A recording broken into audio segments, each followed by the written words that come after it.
සුබ දවසක් වේවා කියලා සියලු දෙනාටම ප්‍රාර්ථනා කරන ගමන් ඔයාලා අදත් වෙනද වගේම සාදරයෙන් පිළිගන්නවා අපේ Eagle Geek Show YouTube channel එකට.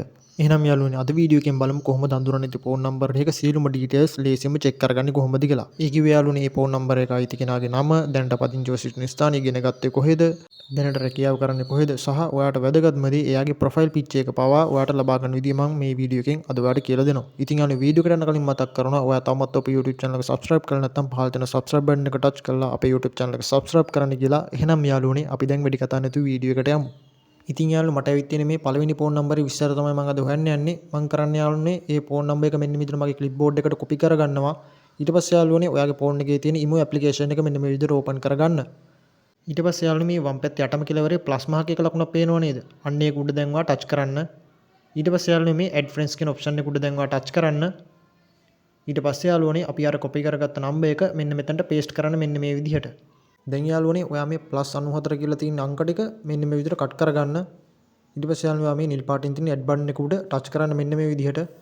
ඉතින් යාළුවා මේ නම්බර් එකට අදාළ ප්‍රොෆයිල් එක අපිට මෙන්න මේ විදිහට බලා ගන්න පුළුවන්. නම සේව් වෙලා තියෙනවා යාළුවනේ අසෙන් SCH ෆර්නාන්ඩෝ කියලා. ඉතින් යාළුවා නම උඩ මම මෙන්න මේ විදිහට ටච් කරනවා. ඉතින් යාළුවනේ දැන් ඔයාලට අඳුරන්නේ ෆෝන් නම්බර් එකේ ප්‍රොෆයිල් පිච් එක මෙන්න මේ විදිහට බලා ගන්න පුළුවන්. ඉතින් යාළුවා යාගේ email ID එක සේව් වෙලා තියෙනවා අසෙන් රෝහණ කියලා. ඉතින් යාළුවෝ මම දැන් ඔයාලට කියලා දුන්නේ imo application එක පාවිච්චි කරලා කොහොමද අඳුරන්නේ නැති ෆෝන් නම්බර් එක ප්‍රොෆයිල් පිච් එක සහ නම හොයාගන්නේ කියලා. එහෙනම් යාළුවනේ අපි අපේ දෙවෙනි මෙතඩ් එකට යමු. ඉතින් යාළුවෝ මේ මෙතඩ් එකෙන් පුළුවන් අපි අඳුරන්නේ නැති ෆෝන් නම්බර් එක සියලුම විස්තර ටික හොයාගන්න. ඒ කියන්නේ යා දැනට පදිංචි වෙන ස්ථානයේ අධ්‍යාපන ලැබුවේ කොහෙද, දැනට කරන රැකියාව සහ යාගේ ප්‍රොෆයිල් පික්චර්ස්, ඒ වගේම යාගේ උපන්දිනය, වයස වගේ යාගේ සියලුම විස්තර ටික අපිට මේ මෙතඩ් එකෙන් හොයාගන්න පුළුවන්. ඉතින් යාළුවෝ මම මෙතෙන්දී මුලින්ම කරන්නේ මගේ වෙබ් බ්‍රවුසර් එක මෙන්න මේ විදිහට ඕපන් කරගන්නවා. ඉතින් යාළුවෝ වෙබ් බ්‍රවුසර් එකේ ඔයා සර්ච් කරගන්න දැන් Facebook login කියලා.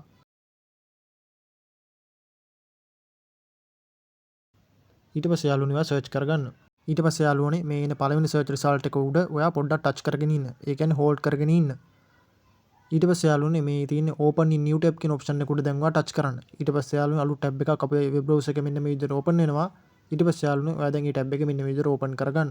දැන් යාළුවනේ ඔයාලා යන්න ඕන මේ පල්ලෙහා තියෙන forgot password කියලා option එකක් අන්න ඒක උඩ ටච් කරන්න. ඊට පස්සේ යාළුවනේ අපිට විස්තර ටික හොයන්න ඕන අපි දන්නේ නැති ෆෝන් නම්බර් එක මෙන්න මෙතනට paste කරන්න මෙන්න මේ විදිහට. ඊට පස්සේ යාළුවනේ මේ නිල් පාටින් තියෙන continue කියන බටන් එක උඩ ඔයා දැන් ටච් කරන්න. ඊට පස්සේ යාළුවනේ මේ නම්බර් එකට අදාළව Facebook ප්‍රොෆයිල් එක අපිට මෙන්න මේ විදිහට බලා ගන්න පුළුවන්. එතනදිත් යාළුවනේ අපිට යාගේ ප්‍රොෆයිල් පිච් එකත් බලා ගන්න පුළුවන්. එයාගේ නමත් මෙන්න මේ විදිහට බලා ගන්න පුළුවන්. එතනක් තියෙන්නේ අසෙන් ෆර්නාන්ඩෝ කියලා. හරි යාළුවනේ. ඒ අපි අඳුරන්නේ තියෙන නම්බර් එකට අදාළව Facebook account එකක් දැන් හොයාගෙන ඉවරයි. මේ නම යාළුවනේ දැන් අපි අපේ Facebook application එක open කරලා search කරලා මේ නමට අදාළ ගිණුම හොයාගමු. ඉතින් යාළුවෝ දැන් මගේ Facebook application එක open කරලා මෙතන search bar එකේ type කරගන්නවා ඒ නම. ඊට පස්සේ යාළුවෝ ඔයාලා search කරගන්න. ඉතින් යාළුවෝ බලා ගන්න පුළුවන් අපි අතන දැකපු ප්‍රොෆයිල් පිච් එකයි නමත් එක්ක ඒ account එක මෙන්න මේ විදිහට දිස් වෙනවා. ඉතින් යාළුවෝ මම දැන් ඒ account එකට මෙන්න මෙහෙම යනවා. ඉතින් යාළුවනේ ඔයාලට දැන් මේ Facebook ප්‍රොෆයිල් එක කරා යාගේ සියලුම විස්තර ටික මෙන්න මේ විදිහට බලා ගන්න පුළුවන්. එකී මේකී නොකී සියලුම දේවල් මෙතන අන්තර්ගත වෙනවා. එහෙනම් යාළුවනේ අපි දැන් අපේ තුන්වෙනි මෙතඩ් එකට යමු. කොහොමද අඳුරන්නේ නැති ෆෝන් නම්බර් එකේ විස්තර හොයාගන්නේ ඇප්ලිකේෂන් එක පාවිච්චි කරලා. ඉතින් යාළුවනේ මම පාවිච්චි කරන Android mobile phone එකක් මට අවශ්‍ය කරන apps ලබා ගන්න මම පාවිච්චි කරන්නේ Google Play Store එක. ඔයා iPhone එකක් පාවිච්චි කරනවා නම් ඔයාට Apple Store එක පාවිච්චි කරන්න පුළුවන්. ඉතින් යාළුවනේ මම මෙන්න මේ විදිහට මගේ Google Play Store එක open කරගන්නවා.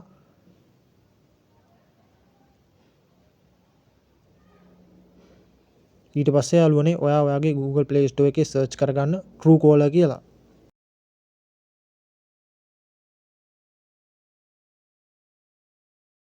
ඉතින් යාළුවනේ මේ නිල් පාටින් තියෙන application එක තමයි ඔයාගේ phone එකට install කරගන්න ඕන. ඉතින් මෙතන install button එක මගේ පෙන්නන්නේ නැහැ. මම මේ app එක install කරලා තියෙන නිසා.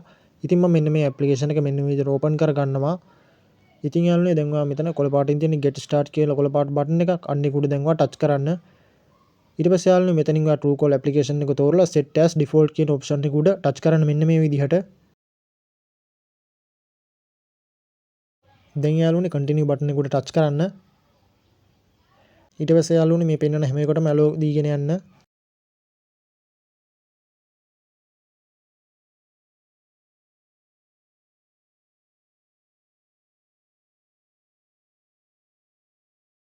දැන් යාළුවනේ ඔයාලා මේ continue with Google කියන option එක උඩ touch කරන්න. දැන් යාළුවනේ ඔයා කැමති Gmail account එකක් මෙන්න මේ විදිහට select කරගන්න. ඊට පස්සේ යාළුවනේ ඔයා මෙතන last name එකට ඔයා කැමති නමක් දෙන්න. දැන් යාළුවනේ ඔයා මේ continue button එක උඩ touch කරන්න. හරි යාළුවනේ දැන් මේ ඇඩ් එක ඔයා ක්ලොස් කරගන්න උඩින්. හරි යාළුවනේ දැන් අපි Truecaller app එක මෙන්න මේ විදිහට setup කරගෙන ඉවරයි. දැන් යාළුවනේ අපි මේ copy කරගත්ත phone number එක මේ Truecaller එකේ search bar එකට මෙන්න මේ විදිහට paste කරන්න. දැන් යාළුවනේ මේ දෙවෙනිට තියෙන search කියලා option එකක් අන්න ඒක උඩ දැන් ඔයා touch කරන්න. ඉතින් යාළුවනේ මේ number එකට අදාළව නම මෙන්න මේ විදිහට වැටෙනවා. ඉතින් යාළුවනේ ලේසිම අඳුරන්න නැති phone number එකක නම හොයාගන්න ඕන නම් අපිට පාවිච්චි කරන්න පුළුවන් සුපිරිම app එකක් තමයි මේ Truecaller application එක. ඉතින් යාළුවා අද වීඩියෝ එක ගැන ඔයා මොකද හිතන්නේ? වීඩියෝ එක වැදගත් වුණා කියලා හිතනවා නම් ඔයාගේ යාළුවන් අතර වීඩියෝ එක share කරන්නත් අමතක කරන්න එපා. මතක ඇතුව යාළුවනේ අපේ වීඩියෝ එකට like කරන්න, comment කරන්න. ඒ වගේම channel එක subscribe කරන්නත් අමතක කරන්න එපා. එහෙනම් යාළුවනේ නැවත වීඩියෝ එකකින් හමු වෙමු. එතකන් සුබ දවසක්.